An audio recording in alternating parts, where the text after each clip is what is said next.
Pak Indra, selamat pagi. Selamat pagi Mas, apa Baik, kabar? kabar baik. Pak Indra sendiri gimana, sehat? Alhamdulillah, Baik. sehat. Ya, Pak Indra, banyak sekali kritikan yang ditujukan kepada Mas Menteri terkait dengan kebijakan pendidikan di tahun ajaran baru ya, soal PJJ, kemudian soal program POP, kemudian juga soal statementnya misalnya soal sekolah negeri ini hanya untuk kalangan miskin bahkan ya, seperti itu. Nah, kalau kritikan dari Fox Point, fokusnya kemana? Ya, jadi sebelum ada pandemi saja kondisi pendidikan Indonesia itu sudah sangat darurat sebetulnya kan gitu. Dan ditambah dengan adanya pandemi ini semakin menunjukkan betapa pendidikan kita belum siap menyiapkan anak-anak menghadapi tantangan abad 21. Jadi kalau Pak Presiden selalu bicara tentang bonus demografi, kalau menurut kami ini sudah diambang bencana demografi. Kenapa? Karena kita akan punya banyak anak milenial yang usianya produktif, tapi kemampuannya tidak sesuai dengan tantangan zaman. Nah, harapan kita punya menteri milenial, punya menteri yang di luar dari dunia pendidikan, tentunya akan membuat banyak gebrakan yang positif. Tapi setelah 10 bulan ini justru semakin banyak kegaduhan yang dimunculkan. Yang kelihatannya karena beliau tidak memahami dunia pendidikan sendiri kan gitu. Jadi sama aja lah kayak seorang wartawan senior kan gitu. Tiba-tiba disuruh megang Gojek. Mau sehebat apapun, mau secerdas sejenis apapun, pasti kesulitan karena bukan bidangnya. Kan? Nah, kita sudah bereksperimen terhadap kondisi ini. Kelihatannya memang tidak bisa sembarangan untuk ngurus pendidikan, karena pendidikan ini sangat esensial, sangat mendasar sekali. Betul. Nah, itulah yang membuat kebijakan-kebijakan beliau betul-betul menunjukkan kalau tidak menguasai bidang pendidikan, ya kan? Mulai beberapa kritikan ini kan seperti misalnya beliau pada saat dilantik kan mengatakan, saya tidak tahu masa lalu, saya hanya tahu masa depan. Ternyata benar, beliau tidak tahu siapa itu NU, siapa Muhammadiyah, kan begitu. Kan jadi tidak ada komunikasi khusus ini. Dan statement beliau tentang sekolah negeri untuk anak miskin, nah, itu juga kelihatannya beliau sendiri kan juga selama menjabat belum pernah nih secara ekstensif keliling Indonesia, masuk belusukan lah kayak Pak Jokowi itu belum pernah kan begitu. Jadi ya mungkin beliau tidak pernah tahu kalau ada sekolah-sekolah yang nggak ada listrik, yang nggak ada internet, anak-anak yang makan saja susah, ya kan? Apalagi sekarang disuruh PJJ daring permanen kan gitu. Itu yang tadi saya mengatakan kita semakin didorong menuju ke bencana demografi, bukan bonus demografi.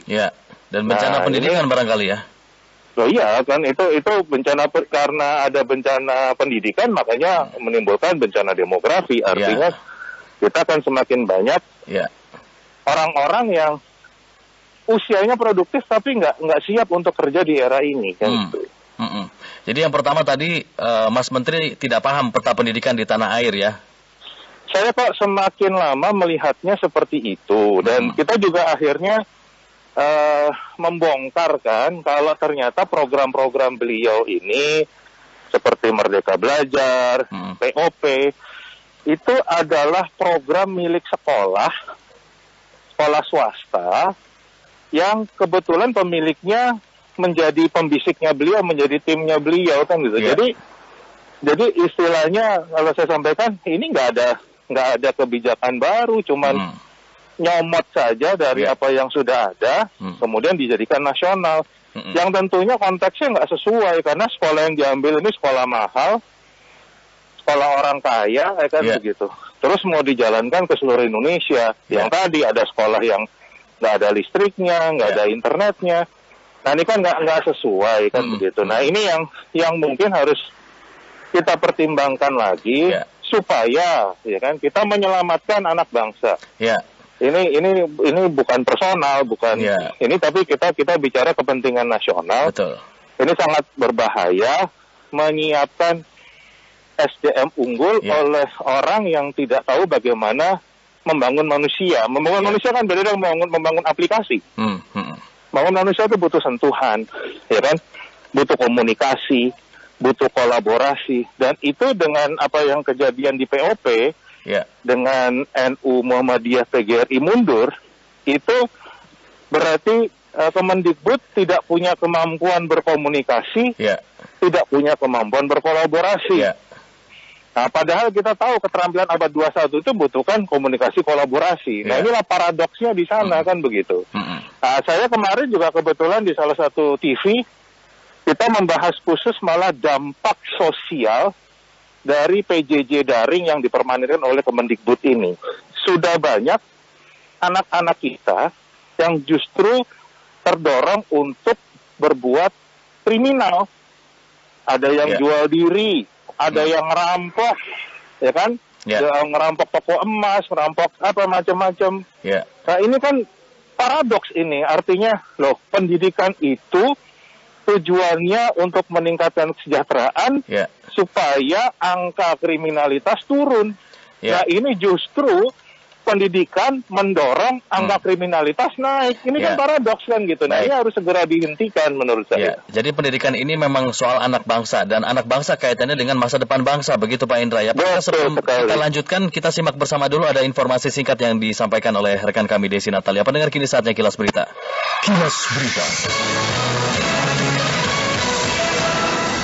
Jumlah kasus positif virus corona COVID-19 di Indonesia naik menjadi peringkat ke-7 dalam kawasan Asia. Menurut data Sekolah Kedokteran Universitas Johns Hopkins yang dikutip CNN dan juga media-media lainnya, kasus positif COVID-19 di Indonesia sampai minggu kemarin tercatat sebanyak 111.455 kasus. Dari jumlah itu diketahui 68.975 orang sembuh dan 5.000 lebih pasien meninggal. Jumlah kasus positif COVID-19 di Indonesia sudah melewati Qatar yang saat ini turun ke posisi 8 di kawasan Asia. Ya, banyak yang dianggap tidak tepat dari kebijakan-kebijakan, kemudian keputusan dari Mendikbud ya. Entah untuk anak atau entah untuk guru begitu ya Pak Indra.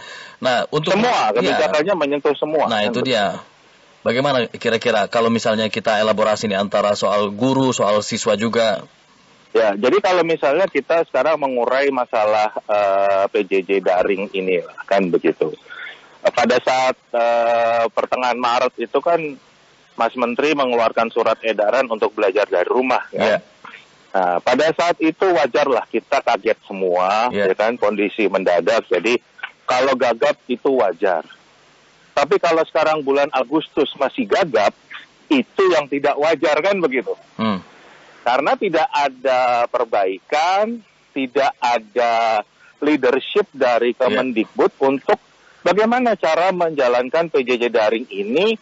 Kalau tidak 100% efektif, minimal ada perbaikan dari bulan Maret. Ini kan nggak ada setiap hari, malah kita semakin banyak mendengar keluhan dari berbagai kalangan, baik siswa sendiri, orang tua, guru-guru, semua mengeluh tentang kondisi ini. Tapi Kemendikbud, pemerintah, diam aja kan gitu. Yang salah satu hal yang menarik kan pada saat sebelum tahun ajaran baru kemarin, Mas Menteri mengumumkan surat keputusan bersama 4 menteri kan tentang itu tahun ajaran baru. Itu menariknya dibahas detail tentang bagaimana cara membuka sekolah di zona hijau yang jumlahnya 6%. Tapi yang 94% di mana harus belajar dari rumah, itu tidak disentuh sama sekali kan begitu. Nah, padahal kita ini kan kalau kita semua kan berharap justru masa-masa inilah kita, Mas Menteri ini justru menunjukkan kelebihan beliau dari Mendikbud yang lain. Kenapa? Mendikbud yang lain kan nggak ada yang backgroundnya di teknologi digital seperti itu. Beliau adalah sendiri nggak punya background di pendidikan. Nah, justru itu kan. Jadi itulah kondisinya. Kita kan berpikirnya kita harus positif dong. Ya kan, kita berpikir positif. Ini kan harusnya dia yang paling ngerti nih, karena kalau beliau mampu membawa Gojek itu hampir di seluruh Indonesia tanpa APBN, Sekarang beliau yang punya APBN, kok nggak bisa membawa PJJ daring ke daerah-daerah di Indonesia, kan gitu. Itu kan di situ yang tanda tanya besar kita. Jangan-jangan memang beliau betul-betul tidak punya konsep, tidak memahami bagaimana cara membenahi pendidikan kita. Kan harusnya sebetulnya bisa dijalankan begini. Beliau yang mengambil posisi sebagai pilotnya, ya kan? Kan bisa berkolaborasi dengan kementerian lain, Kominfo, Kemdagri, Kementerian Desa, Kementerian BUMN, ya kan Telkom kan di bawah BUMN, kan begitu. Kementerian Desa punya dana desa, Kominfo yang punya jaringan internetnya gitu. Nah, duduk bersama dengan Kemendagri yang membawahi pemerintah-pemerintah daerah, kan gitu. Duduk bersama, cari solusi bersama, ini gimana nih? Apa yang kita bisa lakukan? Tapi kan kita butuh leader. Gitu loh. Jadi memang betul semua harus punya inovasi masing-masing, tapi tetap harus ada leading sektornya. Nah, ini yang belum kita lihat. Nah, Pak Indra, jadi kan Mas Nadiem ini kita sepakat, dia sangat piawai di bidang digital, di teknologi, tapi sulit untuk mengimplementasikannya untuk sukses di Kemendikbud. Anda melihat dia punya visi tapi tidak bisa mengeksekusi atau tidak cakap jadi Mendikbud? Kalau melihat apa yang sudah dilakukan, bahkan kita melihatnya beliau itu bahkan tidak punya konsep, karena konsep yang dijalankan itu hanya copy paste dari programnya satu sekolah, kan begitu. Ini jadi sangat berbahaya. Kita membutuhkan menteri yang butuh inovasi, yang mempunyai inovasi pendidikan, tapi malah nggak punya inovasi, kan gitu. Hanya copas saja, ini yang sangat berbahaya. Jadi apakah Mas Menteri ini layak untuk di reshuffle? Wah, kalau itu tentunya haknya Pak Presiden menilai. Menurut Anda layak? Kalau kita bicara demi menyelamatkan anak bangsa, generasi ke depan, saya selalu menyarankan harus mencari orang yang tepat, yang berada di bidangnya untuk artinya kita coba eksperimen boleh. Tapi jangan kebablasan, kan istilahnya begitu. Kalau memang dirasa kurang tepat, ya kita ganti yang lebih tepat lah, kan gitu. Karena ini yang kita bicarakan masa depan bangsa. Ini sekarang ini, apa yang terjadi ini kerasanya bukan sekarang, Mas. Tapi 10-15 tahun lagi. Saat anak-anak kita sudah berada di usia produktif, itu yang baru terasa, oh ternyata mereka tidak disiapkan secara tepat. Mudah-mudahan ini jadi pembelajaran bagi Mendikbud, karena setelah POP ditolak atau mundur Muhammadiyah, NU, kemudian PGRI, Mas Nadiem minta maaf, kemudian akan evaluasi. Mudah-mudahan ini jadi pembelajaran termasuk untuk sistem-sistem lainnya. Terima kasih banyak Pak Indra atas kebersamaannya pagi ini. Sama-sama. Selamat pagi Pak Indra. Selamat pagi. Ya, pendengar, baru saja Indra Karismiaji, Direktur Pendidikan Fox Point Indonesia.